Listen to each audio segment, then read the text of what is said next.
We live in an ever-increasing technological world.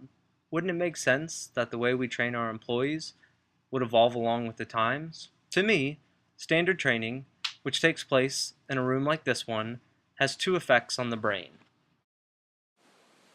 Either a crushing rush of information all at once,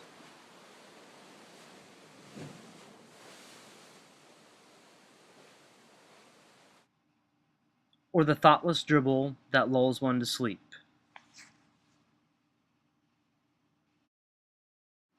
Let's use my current place of work as an example.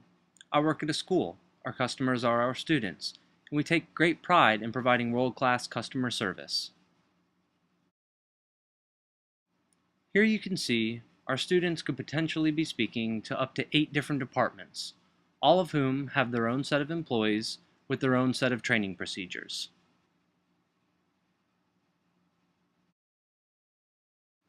Here's a few different examples of various training tools used throughout the company. While they share certain similarities, they have glaring differences, which as a result leads to a mixed experience for our students.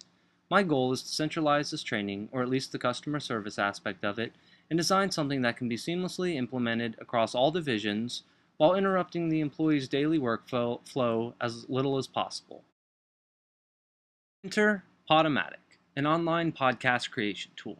Let's look at a few key aspects of Podomatic and how it can be used as an effective training tool. For starters, it's easily accessible. All you need is a computer and/or smartphone and access to the internet. With Podomatic, one is able to create two different types of presentations. The first is a podcast.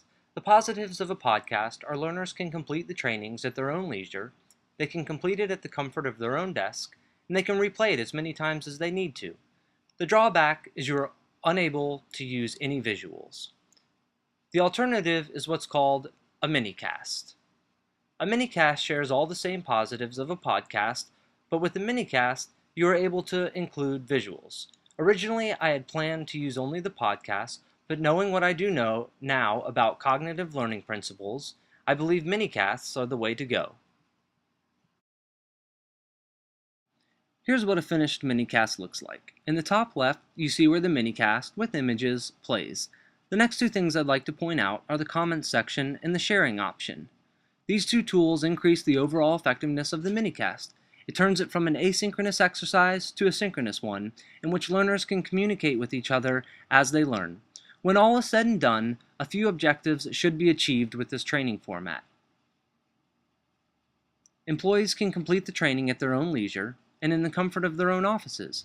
As a result of those benefits, employees will have to spend less time stuck in training rooms and away from their jobs. Additionally, employees will be able to view the trainings as many times as they please, and they can interactively communicate with each other to help answer questions and suggest new ideas. So that's my idea. What the future holds for its implementation is uncertain, but I'm confident that with the right content and the right environment, the future is bright. Until then, I bid you adieu, my friends.